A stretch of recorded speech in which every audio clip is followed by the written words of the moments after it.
हेडलाईनचे प्रायोजक आहेत पिंपरी चिंचवड एज्युकेशन ट्रस्टचे पिंपरी चिंचवड विद्यापीठ पुणे।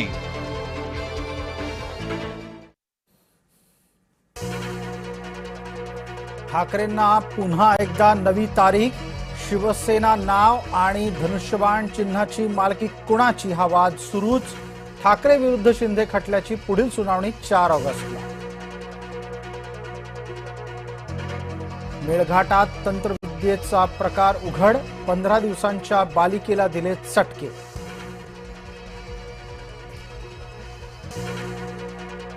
खोल समुद्रातल्या मच्छीमारीला 1 ऑगस्ट पासून परवानगी, किनारा जलक्षेत्रात 15 ऑगस्ट पर्यंत निर्बंध कायम। नाशिककरांचे खड्ड्यामुळे वाढते मृत्यू, शिवसैनिक आणि ठाकरे समर्थक भिडले, मृतांच्या नातेवाईकांसमोरच राडा।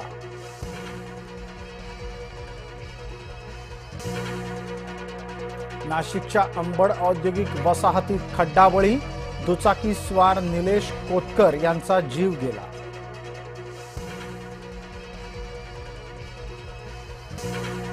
भाजपाच्या संकटमोचकाच्याच संकटात वाढ, वादग्रस्त संभाषण झालं व्हायरल, गिरीश महाजन आणि विजय चौधरी यांच्यातली गोपनीय चर्चा उघडकीस।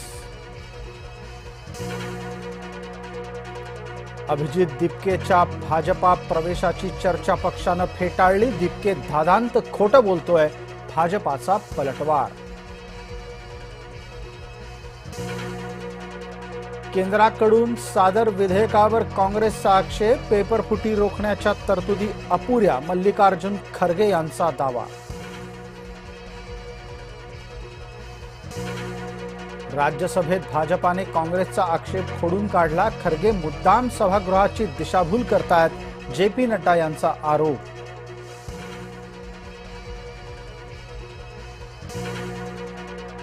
मुख्यमंत्री कार्यालय लवकरच आणखी उंचीवर जाणार, 6व्या मजल्यावरून मुख्यमंत्री जाणार 23व्या मजल्यावर, एअर इंडियाच्या इमारतीत मंत्रालय स्थलांतराचा प्रयत्न।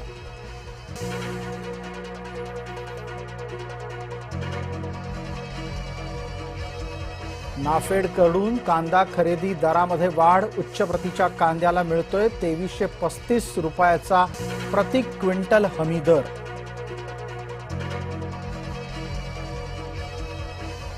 शिक्षक पात्रता चाचणीचे 12 पेपर फोडे पोलीस कोठडीत, 12 पेपर फोड्यांना 3 ऑगस्ट पर्यंत पोलीस कोठडी। गडचिरोली जिल्ह्यात पावसाचा कहर, सिरोंचा तालुक्यात 15 गावांना पुराचा वेढा, मुसळधार पावसामुळे अनेक मार्ग बंद। गोसीखुर्द धरणाचे 23 दरवाजे उघडले, गोंदिया भंडारा जिल्ह्यात पावसाची संततधार, वैनगंगेच्या पातळीत मोठी वाढ। कोल्हापुरात पंचगंगा नदीची पातळी 32 फुटांवर आली, राधानगरी धरण 99% भरलं।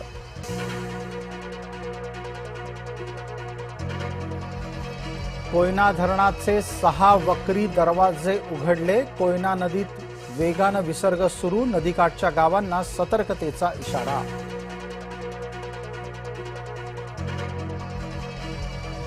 उजनी धरण 100% भरण्याच्या उंबरठ्यावर, आवक मात्र कमी, भीमा पात्रातला विसर्गही आटला। पालघरच्या डहाणू इथं दरड कोसळली, महालक्ष्मी गडावर घडली घटना, पुढील आदेश मिळेपर्यंत भाविकांना गडावर बंदी। राष्ट्रकुल स्पर्धेत भालाफेकपटू नीरज चोप्रा चमकला, नीरज चोप्राची उपांत्य फेरीत धडक।